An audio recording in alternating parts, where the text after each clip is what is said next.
Magandang umaga po mga kapatid. Sa pong biyaya ang muling magamit sa pagkakahayag ng salita ng ating Panginoon Diyos ngayong umaga nito. Para po simulan ng ating pangaral, muli po nating buksan ng ating mga Biblia sa Mateo 9 verse 14 to 17.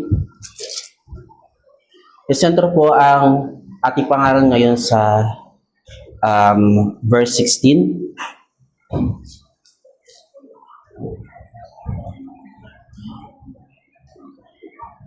Basahin po natin. Pagkatapos ay lumapit sa kanya ang mga alagad ni Juan na nagsabi, "Bakit kami at ang mga Pariseo ay nag-aayuno, ngunit ang mga alagad mo ay hindi nag-aayuno?" At sinabi sa kanila ni Jesus, "Maaari bang magluksa ang mga panauhin sa kasalan samantalang kasama pa nila ang lalaki kakasal? Ngunit darating ang mga araw na ang lalaki kakasal ay kukunin sa kanila at saka sila mag-aayuno. Sino man ay hindi nagtatagpi ng bagong tela sa lumang damit sapagkat binabatak ng tagpi ang damit at lumadala ang punit. Hindi rin nilalagay ang bagong alak sa mga lumang sidlang balat sapagkat kung gayon, puputok ang mga balat at matatapon ng alak at masisira ang mga balat. Ngunit nilalagay ang bagong alak sa mga bagong balat at pareho silang tumatagal." Tayo po'y manalangin. Ama namin Diyos na pinakamakapangyarihan sa lahat, nagpapasalamat po kami na kami po inyong tinipon sa umagang ito upang kayo aming sambahin para kalat papurihan. Maraming pong salamat sa biyaya po na magamit po di sa pangaral po ng inyong salita. Hiningi po namin, Ama, sa puno po ng Banal na Espiritu na buksan po ang puso at isip ng mga makikinig upang magdulot po ito sa kanila ng pag-asa, mas mapatibay po ang kanilang pananalig at may apply po ang mga aral na ito sa kanilang pang-araw-araw na pumuhay. Ang lahat po ito ay amin nilalapit sa ngalan po ng iyong anak, ang mahal Panginoong si Kristo. Amen. Kung bibigyan ko po ng titulo ang aking pangaral ngayong umaga, ito po ay mula sa lumang pagkatao tungo sa bagong buhay kay Kristo. Ang aklat po ng Ebanghelyo ayon kay Mateo ay naglalaman ng katuroang Kristiyano kung saan si Kristo na Panginoon ay inilalarawan bilang tagapagtupad at katuparan ng kalooban ng Diyos na ipinahayag sa lumang tipan. Sa ikasiyam na kabanata, ipinamalas si Jesus ang kanyang dakilang kapangyarihan at otoridad sa pamamagitan ng serye ng himala, kabilang ang pagpapagaling sa isang paralitiko, pagbuhay sa anak na isang pinuno at panumbalik ng paningin ng dalawang bulag. Itinampok din dito ang pagtawag kay Mateo ng isang maniningil na buwis na nagpapakita na ang misyon ni Jesus ay para sa mga kasalanang nangangailangan ng kaligtasan. Sa pagtatapos ng kabanata, nagpakita si Jesus ng matinding habag sa mga tao na parang mga tupang walang pastol, kaya hinikayat niya ang kanyang mga alagad na manalangin para mas maraming manggagawa ang magpalaganap ng mabuting salita. Sa ika-14 ng talata, nagsasabi na yung lumapit po kay Jesus sa mga alagad ni Juan na tagapagbautismo at siya ay tinanong, "Kami po ay madalas mag-ayuno, gayon din ang mga Pariseo. Ngunit bakit hindi po nag-aayuno ang inyong mga alagad?" Mga kapatid, sa likod ng katanungan ito, nakikita natin ang luma pa ring pagkatao na nakatutok sa ritual at nakadepende sa sariling gawa. Tila naghahanap sila ng validation o pagkilala sa kanilang ginagawa. Tayong mga tao sa ating likas na pagiging makasalanan o self-centered ay madalas gamitin ng kahit mabubuti nating gawa upang iangat ang sarili natin sa harap ng Diyos. Sa talatang ito, tila sinasabi nila, "Lord, ginagawa namin ang mga tungkulin namin. Bakit sila ay parang nagsasaya lang? Ang tanong, mali ba ang pag-aayuno?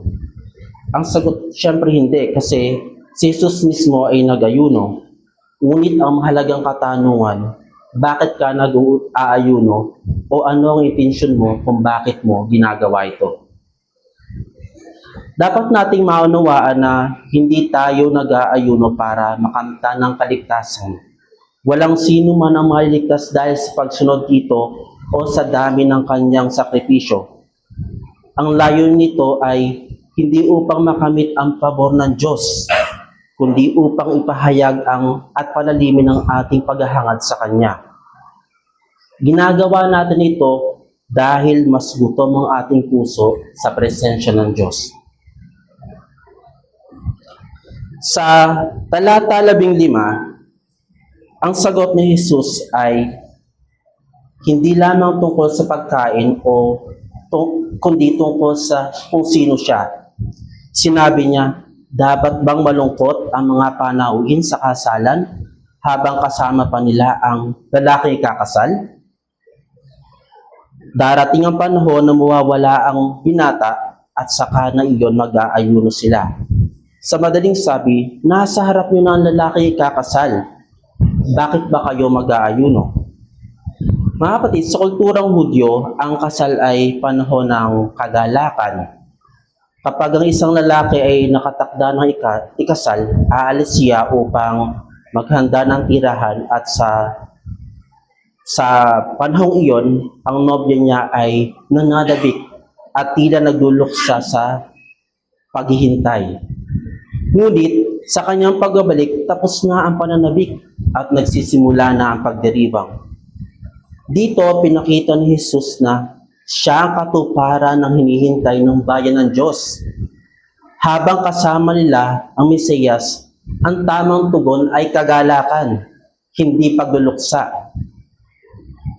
Sa talatating ito ay sinabi rin nina, darating ang panahon na siya, ang lalaki kakasal ay mawawala, na tumutukoy sa kanyang kamatayan, muling pagkabuhay at pag-akyat sa langit. Isang pansamantalang paghihiwalay sa kanyang mga alagad. At sa panahong iyon, ang pag-aayuno ay magiging tanda ng pangungulila, paghahanap sa kanya, at paghihintay sa kanyang muling pagbabalik. Dito malinaw ang pag-aayuno ay hindi para upang makuha ang pabor ng Diyos, kundi isang pagpapahayag ng ating pananabik sa Kanya. Sa mga katotohanan ito, ano dapat ang ating maging tugon? Sa talata 16, na sentro ng ating pangaral ngayong umaga ay sinabi, walang nagtatagpi ng bagong tela sa isang lumang kasuotan, sapagkat kapag umurong ang bagong tela, mababatak nito ang tinagpian at lalong lalaki ang punit. Nung una, karamihan sa mga kasuotan ay gawa sa natural na hibla, gaya ng lana or wool or linen. Ang unshrunk cloth ay isang bagong piraso ng tela na hindi pa nalalabhan. Kaya naman madali itong umurong kapag nabasa at natuyo. Ang pagtatahi ng ganitong tagpi sa isang lumang damit ay nagdudulot ng problema. Oras na umurong ang bagong tela, hihilahin ito ang lumang materyales hanggang mauwi ito sa pagkapunit. Ang lumang damit ay kumakatawan sa lumang kautusan, ang mga tradisyon ng mga Hudyo at ang mahigpit na pagsunod ng mga Pariseo sa mga ritual gaya ng pag-aayuno. Samantalang ang bagong piraso ng tela, sinasagisag nito ang biyaya at kaligtasan na dulot ng pananalig, gayon din ang bagong tipan ni Jesus na isang buhay na mensaheng bago at banal. Dito magmumula ang ating sentrong mensahe sa umagang ito. Hubarin mo ang lumang pagkatao at isuot ang bagong buhay kay Kristo. Hubarin mo ang lumang pagkatao at isuot ang bagong buhay kay Kristo. Hindi maaaring pagtapiin ang lumang pagkatao at ang bagong buhay kay Kristo. kailangang hubarin ng luma at palitan ng ganap. Dahil ang tunay na pagbabago ay nagmumula sa pakikipag-isa kay Kristo at hindi sa panlabas lamang. Para sa ating unang punto, iwan mo ang lumang pagkatao. Tanong natin, ano nga ba ang lumang pagkatao? O ano nga ba yung mga luma nating pagkatao? Ang lumang pagkatao ay ang ating sariling katwiran o yung self-righteousness. Aminin natin mga kapatid na likas sa ating mga tao ang mag-isip na mabuti naman ako, ginagawa ko naman ng tama. Tapos, kukumpara natin ang sarili sa iba. Pero alam natin na ito ay dahil ang buo nating pagkatao ay apektado ng kasalanan. Kaya nagiging bulag tayo sa sarili nating kalagayan. Kaya kahit sa mukhang maayos ang ating gawa, malinaw ang sinasabi sa Isaiah 60, Kabanata 64, talataan, na ang lahat nating katwiran ay parang maruming basahan sa harapan ng Diyos. Ibig sabihin, kahit ang tinatawag nating best version of ourselves ay walang kabuluhan sa harap ng banal na Diyos. At pinapakita nito na hindi tayo naliligtas sa sariling gawa, kundi sa biyaya lamang niya, sa pamamagitan ng pananampalataya kay Kristo lamang.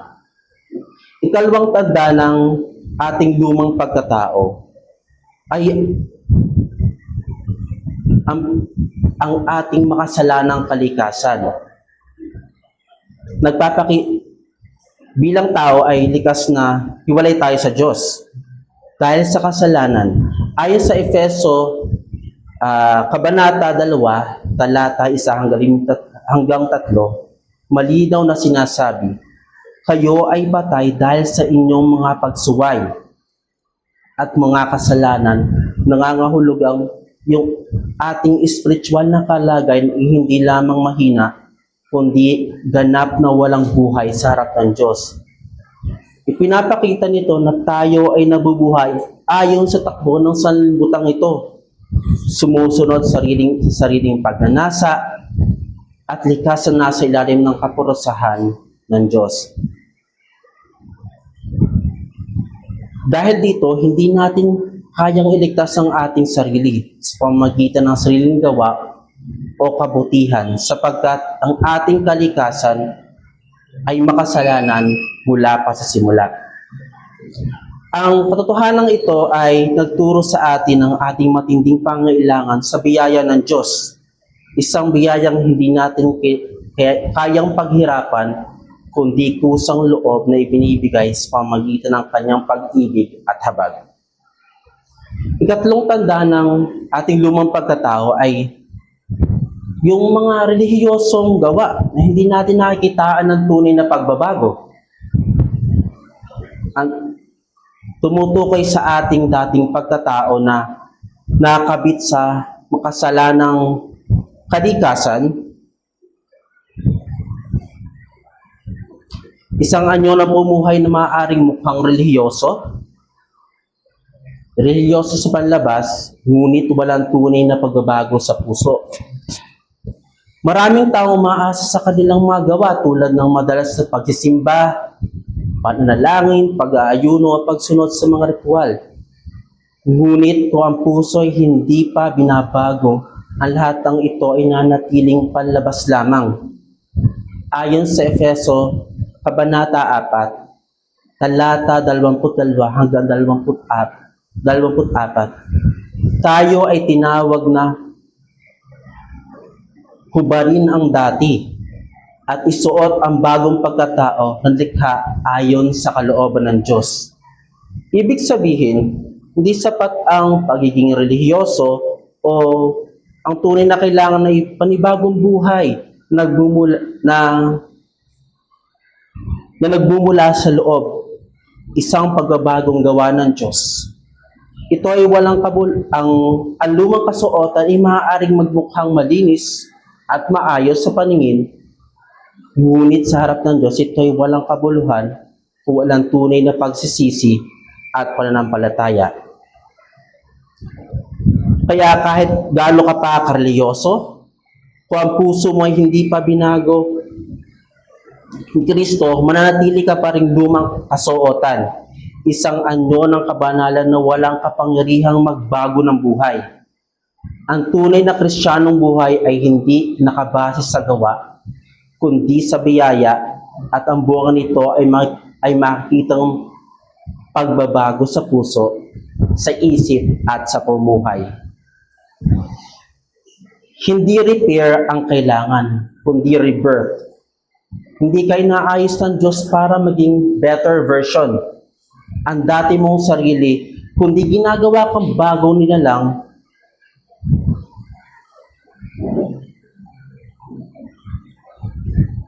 Hindi ginagawa kang bagong nilalang. Ito yung tinatawag nating regeneration or new birth.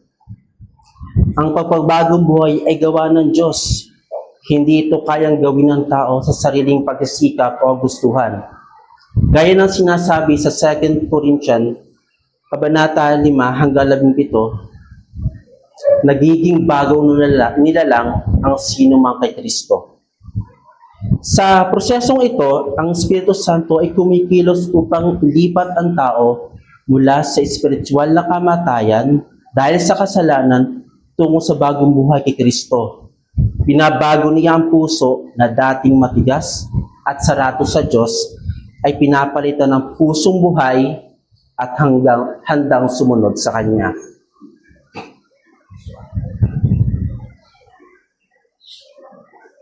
Mga kapatid, tanungin natin ang ating mga sarili. Inaayos ko ba ang aking sarili o iniwan ko na ba talaga ang lumang pagkatao? Umaasa ba ako sa mabubuti kong gawa kay Kristo? May pagbabago pa sa puso o sa labas lamang?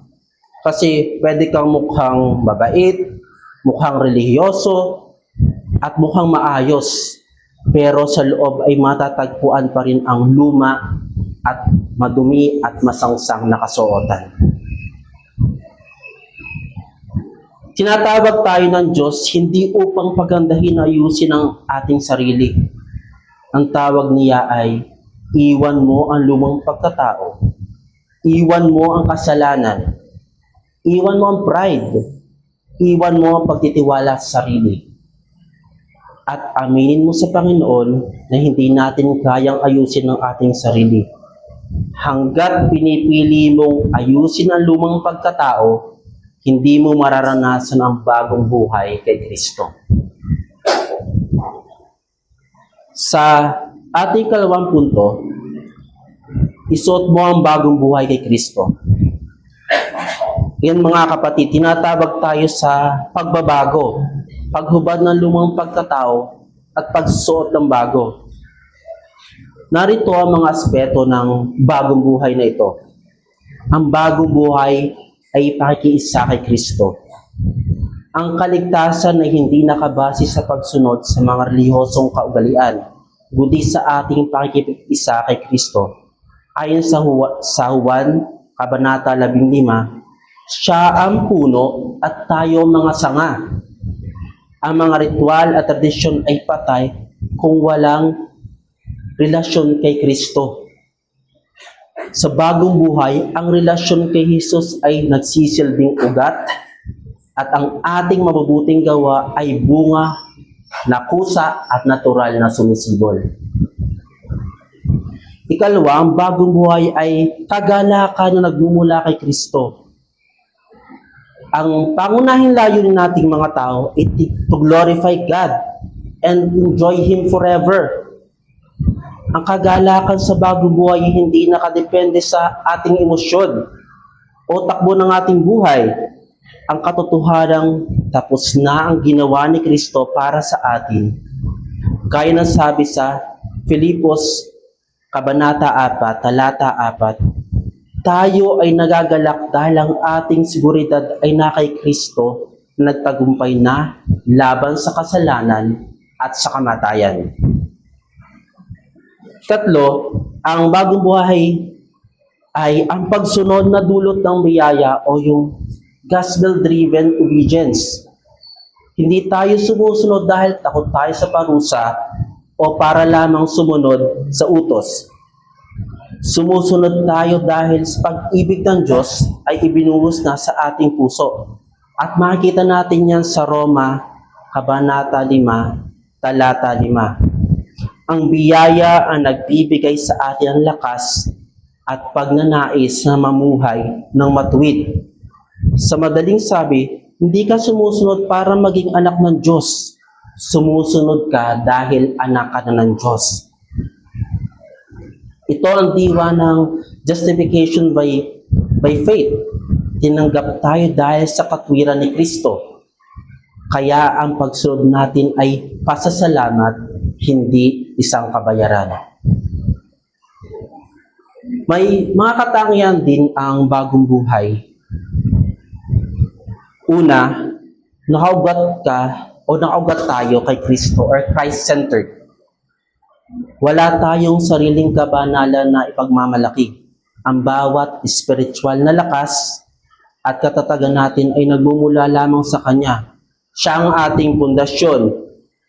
Kung wala siya, tuyot at walang saysay ang ating pananampalataya. Ikalawa, binabago ng banal na espiritu or spirit-led. Ang banal na espiritu ay siyang nagbibigay buhay sa ating dating patay na espiritu. Hindi tayo iniwan ng Diyos na mag-isa. Ang banal na espiritu nagbibigay sa atin ng pagnanais at kakayahan ng gumawa ng mabuti na nakalulugod sa Diyos. At ang huling katangian ay ang lumalago sa pagpapakabanal o yung progressive sanctification. Ang bagong buhay ay isang habang buhay na proseso ng pagpapakabanal. Ito ay ang unti-unting paghubog sa atin upang maging kamukha ni Kristo. Bagaman ito ay gawa ng Diyos, kinapalolooban din ito ng ating aktibong pagsisikap. Ang araw-araw na pagpili na lumakad sa katotohanan at lumayo sa kasalanan.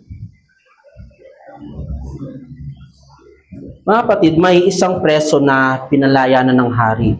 Binigyan siya ng sulat ng nagsasabing wala na siyang kasalanan. Pero paglabas niya, suot pa rin niya yung madumi at mabahong orange na damit pang preso. Ang pagiging Kristiyano ay hindi lang basta paglaya sa kulungan. Dapat mo ring hubarin ang lumang uniforme ng kasalanan at isuot ang bagong damit na galing sa Diyos. Bakit mo pa isusuot ang damit na pangpreso kung malaya ka na? Ang ating pagmamalaki at masasamang gawa ang ating lumang uniforme. Hubarin na natin ito dahil malaya na tayo. Para sa ating aplikasyon, ang hamon ay itigil na natin ang pag-aayos lang ng lumang sarili. Ang tunay na lumapit kay Kristo para sa pagbabago ng puso. Sa araw-araw, mga kapatid, suriin natin ang ating motibo kapag tayo ay naglilingkod, nagdadasal o gumagawa ng mabuti. Ito ba ay para makakuha ng pabor sa Diyos? O bilang tugon sa biyayang natanggap na natin? Simulan natin sa pagsisisi sa kasalanan, pagtalikod sa self-righteousness, at patuloy na pagtitiwala kay Kristo lamang. Hayaan natin ang Espiritu Santo ang magbago ng ating isip, ng ating puso, at kilos, hindi para maging mas mabuting version, kundi bilang bagong nilalang na namumuhay na nakaugat kay Kristo. Para sa ating konklusyon, sa huli, malinaw ang mensahe ng Mateo 9, talata 14 hanggang 16. Hindi maaaring pagtagpiin ang luma at bago.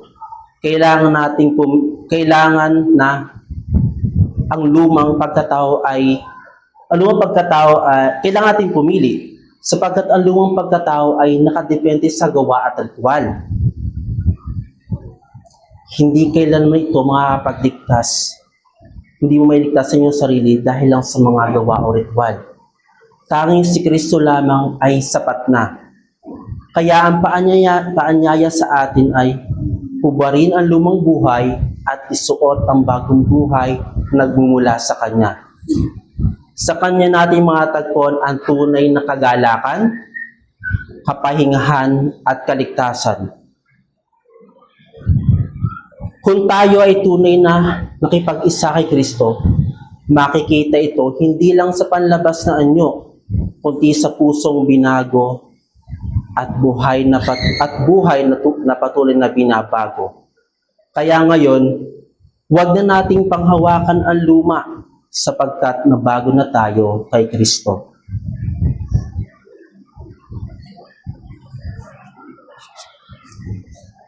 Para sa mga mananampalataya,